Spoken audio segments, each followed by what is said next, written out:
नमस्कार दोस्तों, मेरे चैनल में आपका स्वागत है। और आज के क्लासेस में हम कवर करेंगे एक नोटिफिकेशंस जो कि 1 जुलाई 2020 को आई थी। Relief in payment of interest to taxpayer. मतलब कहने का मतलब कि जो लोग GST 3B जो फिलअप कर रहे हैं उनको जो इंटरेस्ट रेट, उनका जो इंटरेस्ट है ना, इंटरेस्ट जो पेमेंट करते थे उनमें कुछ रिलीफ दिया गया है। उस रिलीफ के बारे में हम लोग जानेंगे कि वो रिलीफ क्या है, ठीक है ना। तो relief in payment of interest to normal taxpayer filing form GSTR 3B। इसमें दो कैटेगरी में बांटा गया है कि जिनका टर्नओवर 5 करोड़ से ऊपर है और जिनका टर्नओवर 5 करोड़ तक है। और जिनका टर्नओवर 5 करोड़ तक है उनमें भी दो कैटेगरी है, एक तो ग्रुप ए वाले स्टेट और दूसरा क्या है, ग्रुप बी वाले स्टेट। अब ग्रुप ए और ग्रुप बी वाले स्टेट क्या होते हैं, इसके बारे में अगर आप डिटेल देखना चाहो तो देख सकते हैं। यहाँ पे ग्रुप ए के अंदर कौन कौन से स्टेट आते हैं, यहाँ पे देखिए। ग्रुप ए के अंदर आपका Chandigarh, Madhya Pradesh, Gujarat, Maharashtra, Karnataka, Goa, Kerala, Tamil Nadu, Telangana, Andhra Pradesh, Daman Diu and Dadar Nagar Haveli, Puducherry, Andaman Nicobar, Iceland and Lakshadweep, ये सब आते हैं। और ग्रुप बी के अंदर हिमाचल प्रदेश है, पंजाब है, उत्तराखंड है, हरियाणा है, राजस्थान है, उत्तर प्रदेश, बिहार है, अरुणाचल प्रदेश, नागालैंड, मणिपुर, मिजोरम, त्रिपुरा, मेघालय, असम और हमारा वेस्ट बंगाल भी है, झारखंड, उड़ीसा, जम्मू कश्मीर, लद्दाख एंड चंडीगढ़ एंड दिल्ली है। ये ग्रुप ए और ग्रुप बी के स्टेट है, ठीक है ना। तो आपको समझा दिया कि ग्रुप ए के अंदर कौन आते हैं और ग्रुप बी स्टेट के अंदर कौन आते हैं, ठीक है ना। तो यहाँ पे वही है कि एक ग्रुप ए वाले स्टेट है और एक ग्रुप बी वाले स्टेट है। ये तो क्लियर हो गया होगा। और अभी हम लोग को पढ़ना है कि जिनका टर्नओवर 5 करोड़ के ऊपर है उनको इंटरेस्ट में क्या छूट दिया गया है, और जिनका टर्नओवर अप टू 5 करोड़ तक है, ये दोनों ही केसेस अप टू 5 करोड़ के हैं, ठीक है ना। प्रीसीडिंग फाइनेंशियल ईयर में जिनका टर्नओवर 5 करोड़ के ऊपर है उनको देखिए क्या राहत मिला है इंटरेस्ट पेमेंट करते समय 3B का। तो बोला गया कि देखिए, जैसा कि हम लोग जानते हैं कि जिनका टर्नओवर 5 करोड़ के ऊपर है प्रीवियस फाइनेंशियल ईयर में, उनको अपना 3B का फिलअप करना पड़ता है, फैब का 3B का फिलअप करना पड़ता है। मार्च के 20 तारीख मतलब नेक्स्ट महीने के 20 तारीख तक 3B फिलअप करना पड़ता है। याद रखिएगा, आजकल 3B का 3 डेट हो गए हैं, 20, 22, 24, ठीक है ना। जिनका टर्नओवर 5 करोड़ के ऊपर है, ठीक है ना, जिनका टर्नओवर 5 करोड़ के ऊपर है उनका जो 3B का ड्यू डेट है वो नेक्स्ट महीने का 20 तारीख तक हम लोग को फिलअप करना पड़ता है। तो फैब का रिटर्न कब जाएगा, नेक्स्ट महीने के 20 तारीख तक जाएगा। तो अगर आप 20 तारीख ड्यू डेट है, लेकिन फिर भी अगर आप फैब वाले रिटर्न, जो फैब महीने का जो रिटर्न है 3B, अगर उसको आप 4 अप्रैल 2020 तक भी सबमिट करते हैं तो आपको कोई इंटरेस्ट बियर नहीं करना पड़ेगा, कोई इंटरेस्ट पेबल नहीं करना पड़ेगा। लेकिन एक बार 4 अप्रैल का डेट अगर निकल जाए और अगर आप 3B फैब महीने का जो 3B है 5 अप्रैल से लेकर 24 जून के बीच में, 2020 के जून के बीच में अगर फिलअप करते हो तो आपके ऊपर जो भी आपकी टैक्स लायबिलिटी है उसके ऊपर 9% का इंटरेस्ट चार्ज होगा, ठीक है ना। और अगर ये भी डेट निकल जाए और 25 जून के बाद अगर, मतलब कहने का मतलब 25 जून के बाद अगर फिलअप करते हो तो जो नॉर्मल 18% का इंटरेस्ट है वो आपके ऊपर 3B के ऊपर चार्ज होगा। नॉर्मल जो इंटरेस्ट रेट है 18%। तो याद रखिएगा, अगर जो कि आपको पहले ही बता दिया कि फैब का जो GST 3B है वो 20 मार्च तक लग जाना चाहिए, लेकिन किसी कारण से अगर आप नहीं भी लगाते हैं और 4 अप्रैल तक भी अगर आप लगा देते हो तो इंटरेस्ट रेट में छूट दी गई है। लेकिन अगर 4 अप्रैल का डेट निकल जाता है और 5 से लेकर 24 जून तक अगर आप फिलअप करते हो तो 9%, और आफ्टर 25 जून फिलअप करते हो या 25 जून से फिलअप करते हो तो 18% का इंटरेस्ट चार्ज होगा। ठीक इसी तरह नीचे का भी ऐसे ही दिया गया है, जो मार्च का रिटर्न आपको अप्रैल 20 तक लगा देना चाहिए, लेकिन इसमें 5 मई तक नो इंटरेस्ट, 6 मई से लेकर 24 जून तक 9% और 25 जून से क्या है आपका 18%। ठीक, अप्रैल का रिटर्न कब लगेगा, 20 मई को, जबकि अगर 4 जून तक आप लगाते हैं तो नो इंटरेस्ट पेबल, लेकिन अगर 5 जून से लेकर 24 जून के बीच में लगाते हैं तो 9% और आफ्टर 25 जून लगाते हैं तो 18% आपका इंटरेस्ट चार्ज होगा, ठीक है ना। मई का क्या है, नेक्स्ट महीने का 20 तारीख ड्यू डेट है, लेकिन गवर्नमेंट ने मई महीने वाले का जो रिटर्न है ना उसका डेट एक्सटेंड करके अभी 27 जून कर दिया गया है। आप पोर्टल पे चाहो तो देख सकते हो।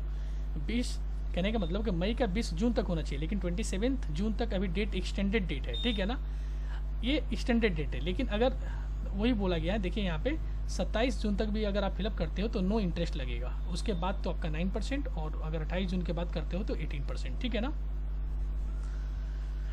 अब आ जाते हैं एक बार हम लोग जिनका टर्नओवर 5 करोड़ के अप टू 5 करोड़ है प्रीसीडिंग फाइनेंशियल ईयर में, जिनका टर्नओवर अप टू 5 करोड़ मतलब 5 करोड़ से कम या 5 करोड़ तक है और ग्रुप ए स्टेट के अंदर आते हैं। तो ग्रुप ए स्टेट के अंदर आते हैं, उनका जो है ना 3B का जो ड्यू डेट है ना वो नेक्स्ट महीने के 22 तारीख है। और जो ग्रुप बी के अंदर आते हैं जो भी स्टेट ग्रुप बी के स्टेट के अंदर आते हैं उनका जो ड्यू डेट है नेक्स्ट महीने का 24 तारीख। इसीलिए मैंने बताया था कि पहले अगर कोई पुराना जीएसटी का बुक खोल के देखोगे तो उसमें जो ड्यू डेट है वो आपका हर कोई का जो ड्यू डेट हुआ करता था, जिनका टर्नओवर या तो 5 करोड़ के ऊपर है या नीचे है, सबका ड्यू डेट 20 तारीख हुआ करता था नेक्स्ट महीने का। लेकिन अभी जो 3B का जो डेट है वो 3 डेट दे दिया गया है। जिनका टर्नओवर 5 करोड़ के ऊपर है उनका 20 तारीख है नेक्स्ट महीने का ड्यू डेट, जिनका टर्नओवर अप टू 5 करोड़ है और ग्रुप ए के अंदर आते हैं वो 22 तारीख, और ग्रुप बी के अंदर आते हैं उनका क्या है 24 तारीख का ड्यू डेट है। तो इस तरह 3B का 3 डेट बन जा रहे हैं 20, 22 एंड 24। लेकिन याद रखिएगा टर्नओवर 5 करोड़ के ऊपर गया तो 20, अप टू टर्नओवर 5 करोड़ है और ग्रुप ए के अंदर आते हैं तो 22 और ग्रुप बी के अंदर आते हैं तो 24। ठीक है ना। तो यहाँ पे देख लीजिए उसी तरह जो लोग कहने का मतलब कि अप टू 5 करोड़ तक उनका फैब वाला कब लगाना चाहिए था, 22 मार्च तक उनका ड्यू डेट है। फैब का क्या होना चाहिए 22 मार्च। लेकिन अगर 22 मार्च तक नहीं भी लगा पाते हैं और 30 जून के अंदर लगा देते हैं तो नो इंटरेस्ट फीस। और अगर 30 जून एक बार डेट निकल गया तो 1 जुलाई से 30 सितंबर के बीच में लगाएंगे तो 9%, और अगर ये भी डेट के अंदर नहीं लगाया और 1 अक्टूबर से जब लगाने जाएंगे तो जो नॉर्मल इंटरेस्ट है 18% वही उनके ऊपर चार्ज होगा। सेम ऐसे मंथ देखिए कंटिन्यू किया गया, मार्च वाला 22 अप्रैल, अप्रैल वाला 22 मई, लेकिन क्या है 6 जुलाई तक नो इंटरेस्ट, 7 जुलाई से 30 सितंबर तक 9% और 1 अक्टूबर से 18%। ठीक है ना। मई वाला का डेट क्या होना चाहिए 22 जून होना चाहिए, लेकिन इसका डेट एक्सटेंड करके इसको 12 जुलाई तक कर दिया गया है। ठीक है ना, 12 जुलाई तक।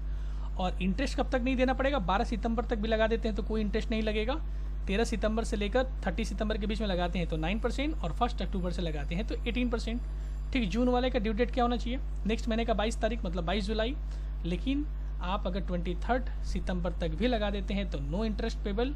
उसके बाद 24 सितंबर से 30 सितंबर तक 9% एंड 1 अक्टूबर से 18%। ठीक इसी तरह ग्रुप बी वाले का भी दिया गया है आपको। कहने का मतलब कि फैब वाला कब होना चाहिए 24 मार्च। अगर लेकिन 24 मार्च तक नहीं भी लगाते हैं तो 30 जून तक लगा दीजिए, नो इंटरेस्ट पेबल।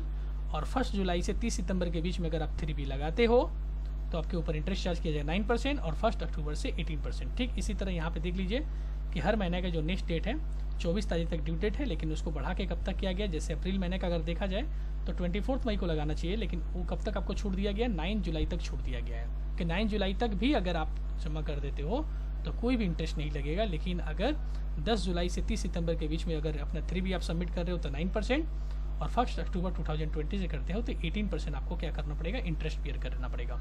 मई महीने वाले का डेट एक्सटेंड है 31 मई वाले का क्या 14 जुलाई तक कर दिया गया है, जबकि मई का कब होना चाहिए था, मई का कब होना चाहिए था, मई का जून 24 तारीख होना चाहिए था, जून 24, लेकिन 14 जुलाई तक डेट एक्सटेंडेड किया गया है। और कब तक इंटरेस्ट नहीं लगेगा 15 सितंबर तक इंटरेस्ट नहीं लगेगा, 16 सितंबर से 30 सितंबर के बीच में 9% और 1 अक्टूबर से 18%। ठीक इसी तरह जून वाले का होना चाहिए था जुलाई होना चाहिए था, जो नॉर्मल ड्यू डेट है अगर बुकिस्ट के हिसाब से देखा जाए तो जून वाले का कब होना चाहिए था 24 जुलाई होना चाहिए था। ठीक है, तो देखिए जून वाले का 24 जुलाई है भी, ठीक है ना। लेकिन इनको कब तक इंटरेस्ट नहीं बेयर करना पड़ेगा 25 सितंबर तक कोई इंटरेस्ट नहीं बेयर करना पड़ेगा। अगर ये 26 सितंबर से 30 सितंबर के बीच में अपना रिटर्न 3B लगाते हैं तो 9% बेयर करना पड़ेगा। और 1 अक्टूबर से अगर ये अपना 3B सबमिट करते हैं 1 अक्टूबर के बाद तो इनको 18% का इंटरेस्ट रेट चार्ज इन पे किया जाएगा 3B के लिए। तो ये जो इंटरेस्ट में राहत दी गई है ये मैंने आपको बता दिया कि डेट एक्सटेंड करके आपको राहत दी गई है, ठीक है ना। Relief in payment of interest to taxpayer filing form GST at 3B, तो बहुत बड़ी राहत दी गई है। इसको हम लोग ध्यान में रखते हुए अपना जो 3B है विद इन द अगर टाइम हम लोग सबमिट कर देते हैं, मतलब ये जो डेट दिया गया अगर इस टाइम के अंदर भी अगर हम लोग सबमिट कर देते हैं तो हमको कोई भी इंटरेस्ट बियर नहीं करना पड़ेगा, ठीक है ना। तो दोस्तों आज के क्लासेस में मैं यहीं पे वीडियो ख़त्म करता हूँ।